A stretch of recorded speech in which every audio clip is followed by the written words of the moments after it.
to STS, brought to you by Useless Agent. This program is not meant to discredit anyone's social or sexual identity. You are all fair game in the eyes of the wicked, and we see you. Please grow a pair and enjoy, or stick to Fox News. Here we go, here we go, here we go, here we go. Oh, baby, let the bad times roll, let's skip and pose. Yeah, fucking let the bad times roll. Yeah. Mexicans and blacks and Jews, got it all figured out for you. Gonna be the one that you decide, apathy or suicide. Oh, baby, let the bad times roll. It didn't mean anything. When I was broke, I would go out and rob some more. We ran everything. Paid off cops, we paid off lawyers, we paid off judges. Everybody had their hands out. Everything was for the take. And now it's all over. Now it's all over. It's all over. It's all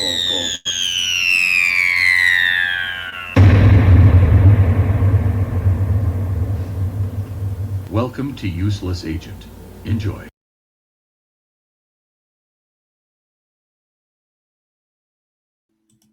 Okay, and one more sound. All right. How's it going, my party people?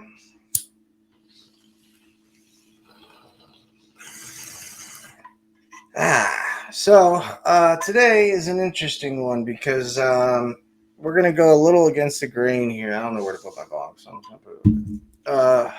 We're going a little bit against the grain as we normally do, which is fun. Today's episode, we're going to be focusing on the new album that Stained is coming out with. They've already released more singles than I've ever seen a band release without it being a full year, you know. Whenever we had a new album come out, we tended to have there were gaps, you know. This is amazing. I've never heard 4 singles come out before the album came out. And honestly, the latest single is called Right Here, Right Now, or Here Now. And there's a Seether song with the very same name. And so I kind of thought for a second they were going to do that song. But yeah, I got to say, you know, as much as I love the band, I got to go with the Seether version, and or the Seethers Here and Now, but that doesn't discount theirs. Now, we had already talked about new metal, and the new metal discussion tended to bring a little bit of heat because not a lot of people like new metal. Okay, why? I don't know. I really don't. It followed the same path as grunge was doing, and there is very little difference. If you listen to post-grunge and new metal, they're identical. They're very identical. The only difference that I can really see is the matter of production. You know, one's produced more recently.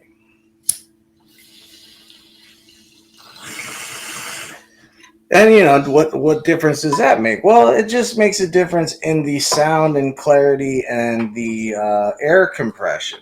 So we've learned to make, you know, these albums, these digital albums, they don't have to worry about the same thing as when you were making an album on analog. There was a certain amount of pressure that had to be released. So that's what gave you that hissing sound through a lot of the older records, and the quality of the air quality wasn't condensed down to a fucking down to a silence. It was kind of prominent. It was very, but that made it a part of the song. I don't know. To me, that also brought in the charm of it. Like when I hear punk rock, I don't want to hear punk rock start with silence. I want to put in the record and hear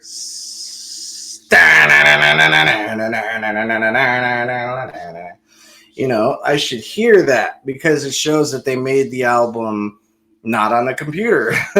And you know, nowadays they have such great technology where you can fake any sound. So because this is a Stained episode, I'm wearing a very rare Stained Dysfunction shirt. Hang on, let's see if I can turn all the way around. This is a Stained Dysfunction shirt. It's super rare, and a lot of people have tried to buy this shirt off me, even with the cigarette hole right here. I even put that cigarette hole there so that way it would be worthless to anybody else. I've had this shirt for, God, the shirt is actually older than most of the people that are probably watching this. I've had this shirt since, I want to say, 2002. And so, yeah, I've had it for 21 years old. This shirt can now drink. But again, the shirt was made before that. I found it at a thrift store. So we're talking about Stained. Who is Stained? It's a 4-piece band out of Springfield, Massachusetts. And they obviously hit their stride with the song Outside as they were on the Family Values tour. But I'll go ahead and give you a little bit of some Stained history. But first, let's go. I want to show you the differences in some of the sound. There are some slight differences in sound. And so what I'm going to do is I'm going to play a couple of those tracks.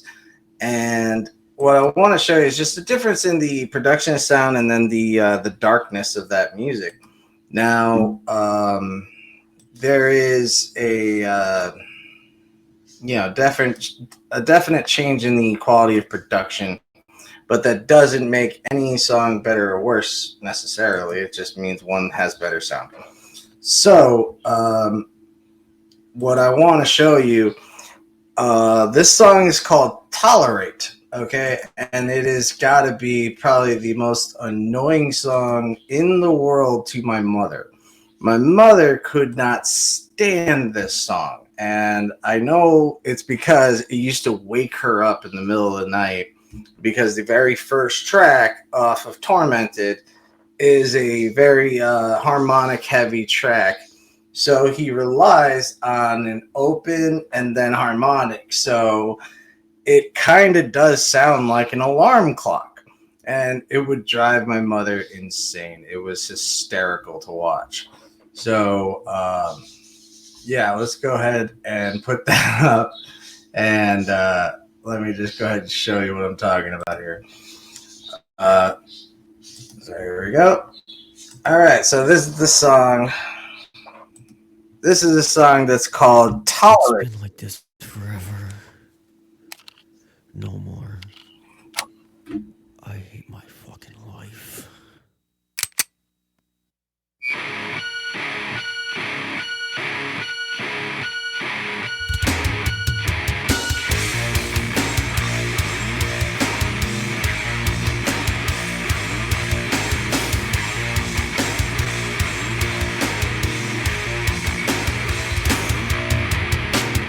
I don't give a fuck about all of your problems.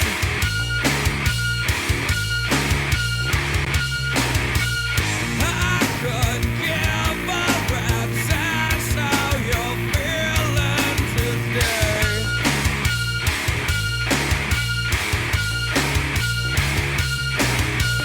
Take your worldly advice and shove it straight up your ass.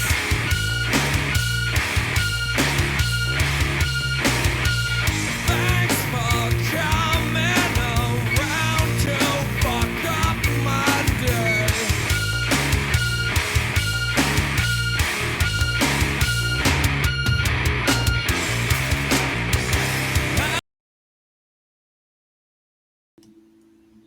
Now we're getting to the I Tried to Tolerate. Goodbye. So my point is, or where was I going with that? The song is a track that my mother couldn't stand because of the sound. And of course, I loved it. Now, let's just dive right in. Okay, so first off, you can tell with the look of the record. You know what? It's better to actually put it up. So let me go ahead and put it up. So here we see the record, and so this was Stain's first album. Now, Stain had come out with this album, Tormented. And Tormented, as you can see, has a lot of different signs of absolute pain.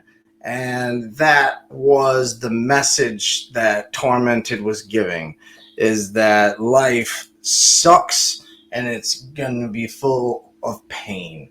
And you're listening to the, of course, music is entirely subjective. So what I got out of it is right there in the very beginning of the track, you can hear him saying, I hate my fucking life. Words like, it's been like this forever and no more. It's been like this forever. No more. I hate my fucking life. So now we kind of know where the song is going with that. Now, at the end of the song, we go into the next one. There's some really great Rolo toms in here, but let's start from the beginning. As I stated before, we see a lot of dark imagery here. We got the face right here coming out of the wall with the rosary beads going in and out of his nose, which I really love that idea. The bloody cross, you have, the words tormented written in blood on some what seems to be like Bible paper probably. And it's just off the wall, dark as shit. And for someone like me, I love it.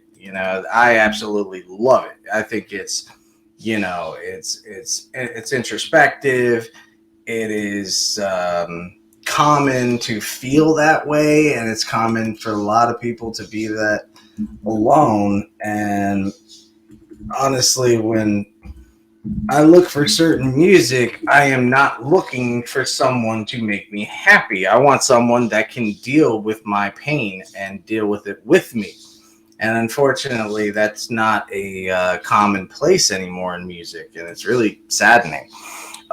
So let's go back to the album again. And as I stated before, you're seeing that.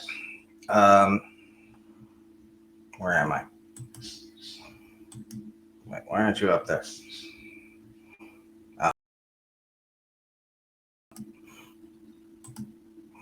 I don't know how this works anymore. Sorry about that, guys. So as we can see, the dark imagery along with the record here, the parental advisory sticker wasn't on mine. I had one of the original ones. My brother had burned me one, and then I managed to find one on my own. These albums are very rare. If you have one, fucking sell it or give it to me. I've never actually held one in 20 years. Long story short, it was in a backpack and it got stolen. But I had the actual album, and very few people had it. Just like this shirt, it was super rare. So Stain was going with this very angry, pushing the boundaries of religion and opinion. You can tell that this is going to be a band that's going to get in your face and deal with real problems. And that's exactly what it did. The album is, like I said, the way I see it, it deals with one man that has had enough of the normality of life, the bullshit behind it. And like the Joker says, it only takes one bad day. And so this is his bad day. And so with the very first track, Tolerate, you hear him,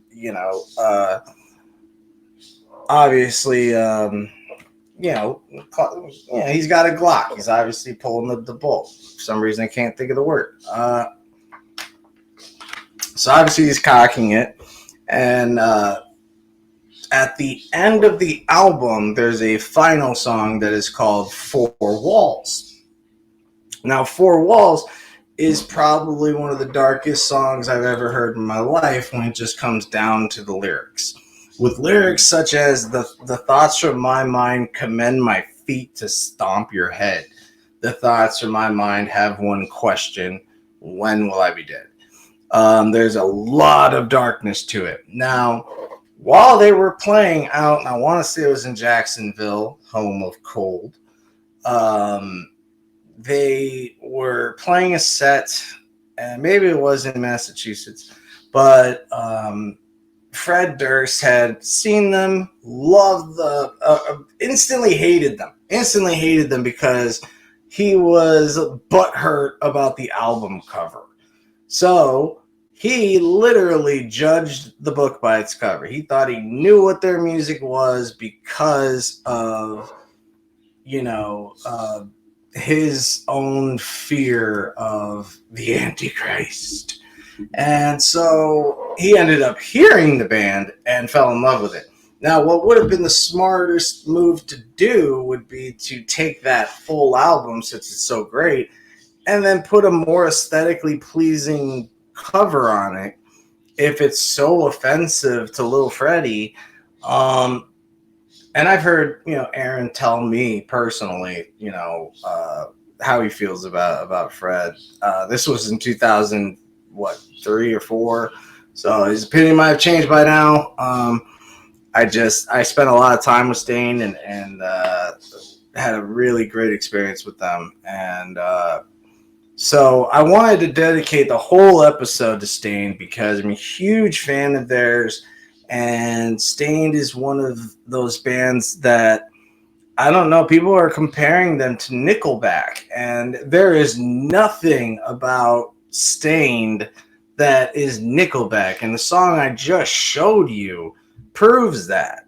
And the song that I'm going to end this show with is going to prove that. So as they continued, they began making, different styles of music, and they got up to what's it called? They got up to this album Stain's 14 Shades of Grey, and in my opinion, that was the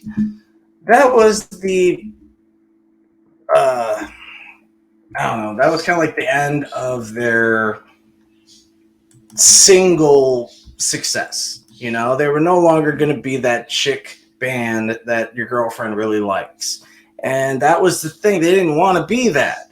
If you checked out their shows back in 96 and 98, if you check out those shows, they're playing on flat level. Now, when you play flat level, that means you're playing a concert when you're being surrounded by fans. So you're all on the same level. It's equal level. The problem with shows like that is when it comes to the moshes, someone always ends up knocking into one of the band members. No one ever appreciates the stupid tape that's on the floor that separates us from you, letting us entertain you, but let us have our space so we can do it. And so I've seen him play songs that are just phenomenal. There's another track on there that is called what was it? Self-Destruct, and it's a very heavy song. But the final track they did, in my opinion, that was really getting bad, was off of their, I think, the 6th album, because the first album was Tormented. The second album was Dysfunction, which got them, pretty high up there. And then Break the Cycle, which had Outside on it, got them to stardom. And then it was kind of all downhill from there on a sales point. but on a fan level, it was just getting started. We had a whole series of shit that we had to wait for. So after Break the Cycle came the Shades of Grey, and then after Shades of Grey came, Chapter 5. And Chapter 5 had a very good feel to it, and then but there was absolutely no cursing, and that kind of bothered me that you could tell one of the songs called King of All Excuses. It's a very good song, but he does not scream, and it's such a wasted opportunity. And then they started making music that I just flat out hated. They made their next album was called The Illusion of Progress. Now, I liked the album itself, but it had a lot of bad songs on it. This is one of those songs. This is where I knew something was wrong here. This is not the Stain that I grew up with. This was not the Stain that I... And immediately had me think, oh no, this sounds like country music. This doesn't even sound like Stained anymore. And once you hear the sliding guitar, you know you're in a bad my place. world, the shelter from the rain. That is some fucking garbage right there. All right. And we were not buying it. It was terrible. So Stained, although that album is very good, he was showing us those little countrysides that we were going to see soon. And then, I'm sorry. Then there was what's it called? After The Illusion of Progress, which again was a very good album. We were wondering, where are you going to go from here? What are you really going to do now? And they came out with what I think is some of the best goddamn music I've ever heard from them in years. I don't know if you guys can hear it yet, but it's coming. And suddenly we were given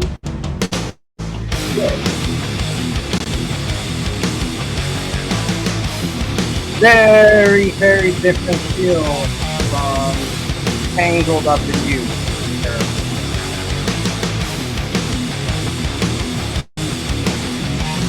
The hating and the waiting, hesitating. I just wanna be done with you. Fight for the taking, but I'm waking. All right, so why is it so awesome? Well, of course, it's because of the aggression, the anger is back. And, this is what we had been missing from Stain for a long time.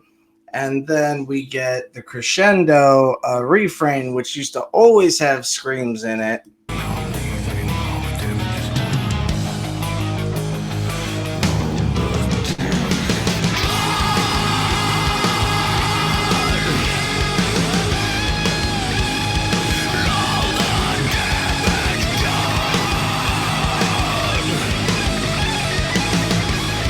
So you got Mike Mashak, wailing and fucking shredding that motherfucker, which is what he used to do.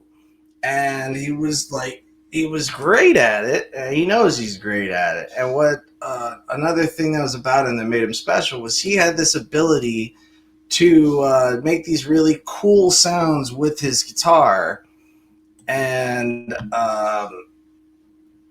so he asked, Johnny April had asked Mike Mashak, why don't you do those cool ass sounds you used to do, man? And so, of course, he's like, he knew what he meant. So he came.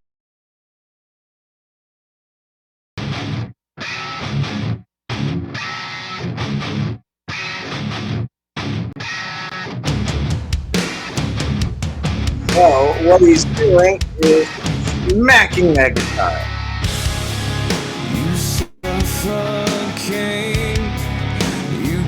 And again has a again, this song has a another great refrain, and in my opinion, sometimes the refrains are just as important as the music itself or the whole song in itself. And we actually covered this live at the Liars Club, and I think the Martyrs at Martyrs and the Liars Club. And we had a fucking blast. I played with another band member who I grew into high school with, and I asked him to do the song with me, and we just shared the microphone and screamed.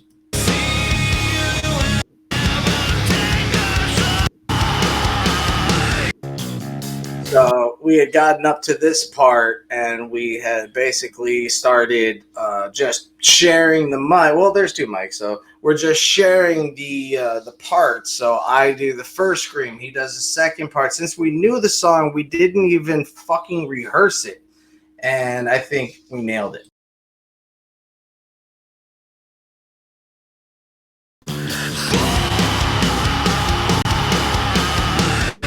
You know,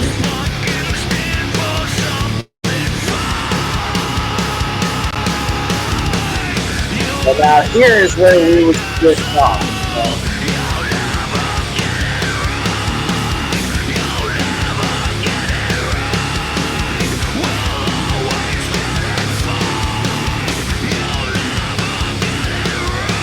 Then we did this part at the end.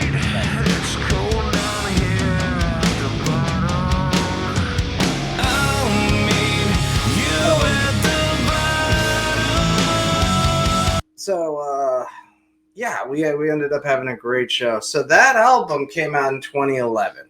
Now, it was amazing, and I thought this was it because it sounded so much like this album of Dysfunction, and so we were all waiting for that kind of Dysfunction sound.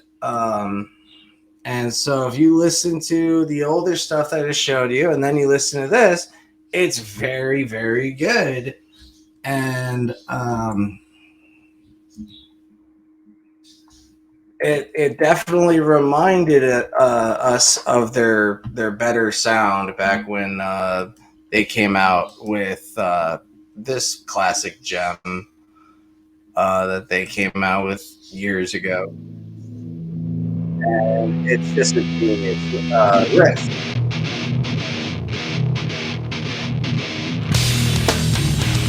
So this is the sound that we wanted from them that we weren't getting anymore.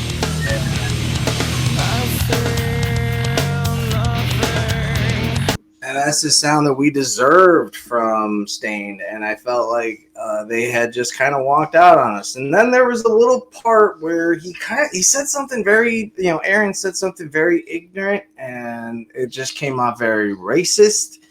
And again, I spent time with the guy. The guy is not a racist from what I knew. And I think, he was just having a bad day. But, that's also what made him make the song Wannabe, where he actually raps for the first time. Now, he did rap back with the Family Values tour because he was touring with Limp Bizkit and stuff. So, and yeah, he's got his feelings about Fred. He thinks Fred is, it's 20 years later, so I'm sure he's got a different opinion now. What he had told me personally was that Fred is the kind of guy that he's such a people pleaser, wannabe, but he expects everybody to laugh at his jokes. He expects you to smile at his accomplishments. He's a very, very Trumpian motherfucker. But I think that over the years, he's grown a lot, and he's grown a lot of humility. And honestly, he really got in a lot of trouble. He should have fixed it and nipped it in the bud during the Slipknot feud, but whatever. So when Fred Durst finally really liked Stained, they gave him that album. So they did Dysfunction off of Fred Durst's record label, which was called Flip. And it also came with the band Code. Now, I wear this hat. I love this freaking band so much. I am a member of the Army. And, when I look at Stained, I really see where Cold should be. You know, the fact that people just didn't listen to them, and I don't know why. If you're a person that suffers from depression and you like Stained, you should definitely like Cold. They go hand in hand. But I gotta say that Scooter from Cold has not made an album yet that has been comparable to the old albums. They went into the softer direction, which is where we thought Stained went. And then Stained gave us what I showed you a second ago, and they came back with this, you know, very hard sound. So now they have an album out, and they already have 4 singles out, and the album's not even out. But you know, when he had said this semi-racist thing, he kind of said something along the lines of because someone yelled out "Cállate," which means "shut up." And, you know, she was trying to tell the fans to shut up because Aaron was talking. And he shits on her and says something like, I don't speak Spanish or some shit like that. And that just really pissed me off. And I thought I was done with this band. But I am a sucker for good music. So love you guys. Stay safe. Stay free, be yourselves, and I'll see you on the other side. Most of all, please stay cheesy, my friends.